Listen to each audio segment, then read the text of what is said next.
Gravando. Cadê a luzinha vermelha? Tem luzinha vermelha? Não vejo aqui em cima. Ah, tá. Eu tô ficando nervoso. Não sei se consegui editar essa tela. Então, é um versículo, a palavra de hoje. E só que assim, é um versículo que é vamos dizer, a chave para o êxito da vida de um cristão.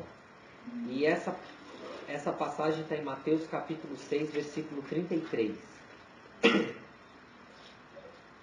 Enquanto vocês abrem, eu vou fazer uma oração.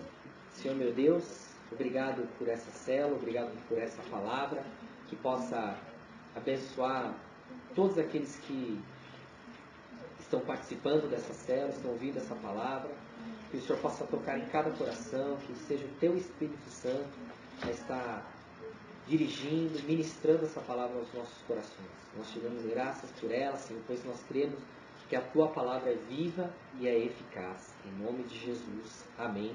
E graças a Deus. Mateus 6, 26 e 33. Todo mundo achou? Acho que esse versículo é muito conhecido, né? Buscar em primeiro lugar o reino de Deus e a sua justiça, e todas as coisas vos serão acrescentadas. Amém? O que a gente, no louvor, a gente está louvando aqui, o último refrão, né, do louvor, que é tudo que eu preciso, Jesus, né? E é verdade, tudo que nós precisamos nessa vida é Jesus, né? E a palavra de Deus, ela é verdade, né? Ela é verdade, as coisas desse mundo vão passar, mas a palavra de Deus jamais passará. Então ele fala assim, buscar o meu reino, né? Buscar em primeiro lugar o reino de Deus e a sua justiça. Ou seja, os seus princípios, a verdade, a retidão, né? Buscar Deus, o reino de Deus. E todas as coisas vão ser acrescentadas nas nossas vidas. Então, o que você precisa? Né? Puxa, eu estou precisando de um emprego. Eu estou precisando da restauração da minha família. Eu estou precisando de paz. Eu estou precisando de amigos. Eu estou precisando de cura. Eu estou precisando de libertação. Todos nós precisamos de algo. Mas o caminho para a gente ter todas as coisas nas nossas vidas é buscar o reino de Deus em primeiro lugar. Não é buscar o reino de Deus em segundo, depois quando sobra, à noite, 3 minutos antes de você dormir, fazer aquela oração, às vezes, de vez em quando aparecer na célula. Não, é buscar em Deus, colocar Deus em prioridade, né? Na frente de todas as coisas. Isso, é claro, não é você... a gente não pode virar isso de uma forma religiosa e começar a querer buscar Deus porque todo domingo eu vou no culto, então estou buscando a Deus em primeiro lugar. O que Deus quer trazer aqui é Deus no nosso coração ser o primeiro. Então, a gente ter o maior prazer em agradar a Deus, em estar na presença de Deus, em buscar a Deus, do que buscar as coisas da carne, do que buscar as coisas desse mundo, né? Vivemos num mundo com a mentalidade muito competitiva, né? Cheio de valores errados, invertidos. Por causa disso, a gente sofre muito, né? E dentre essas características, podemos citar o egocentrismo e o egoísmo. O que as pessoas hoje vivem? Um mundo egoísta, né? Egocêntrico, né? Eu estava conversando com... Vocês viram que eu cortei meu cabelo, né? Pus a peruca para lavar. Então eu fui cortar o cabelo ontem. E o Luciano Boy, né, que estava cortando, a gente estava conversando e tal. E a gente estava falando de falar de Jesus para as pessoas. E como muitas pessoas no mundo estão distantes de Deus.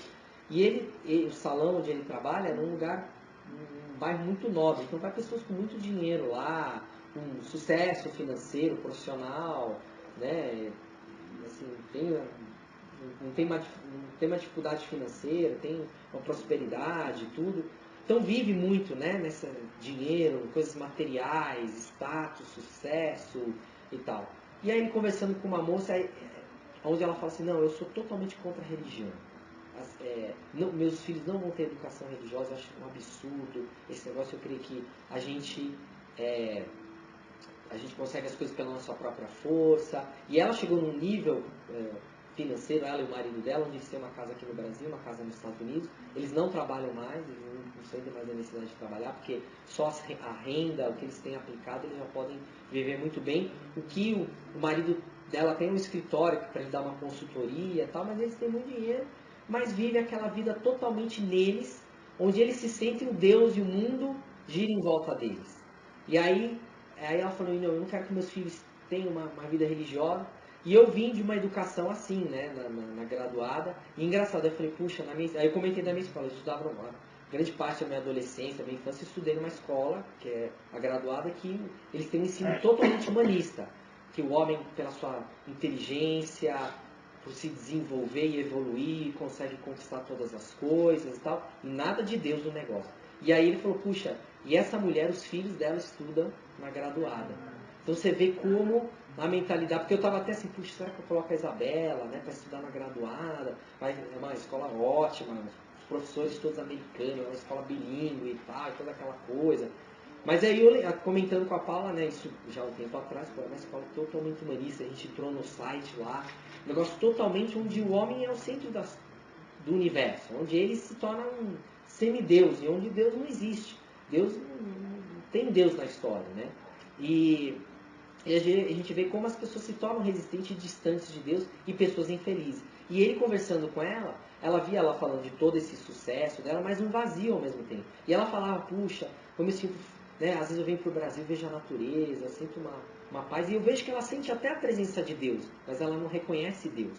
Ela acha que é o conforto, é o dinheiro que ela tem que traz talvez a paz, o conforto, a realização que ela acha que ela tem temporária, né?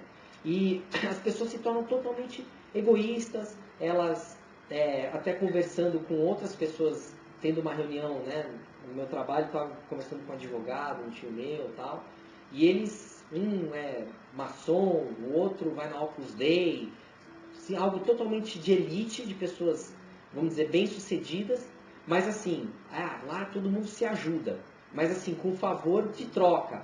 Por exemplo, meu tio foi liberado lá de um processo, mas ele teve que pagar a faculdade do filho do cara, sabe um negocinho? E eles um negócio meio, não, faz um sinal lá que ele te libera isso, que você se livra daquilo, mas de uma coisa totalmente por interesse, sem ser por amor. A gente está aqui na célula não por um interesse, porque, olha, eu vou falar de Jesus para vocês, mas vocês vão ter que orar por mim. Ou, se vocês quiserem, eu até brinquei hoje com o Soares, né, que o Soares pediu uma oração lá, eu falei, só vou orar por você se você for na célula. Aí ele deu risada lá, não é brincadeira, né, claro que eu vou orar por você.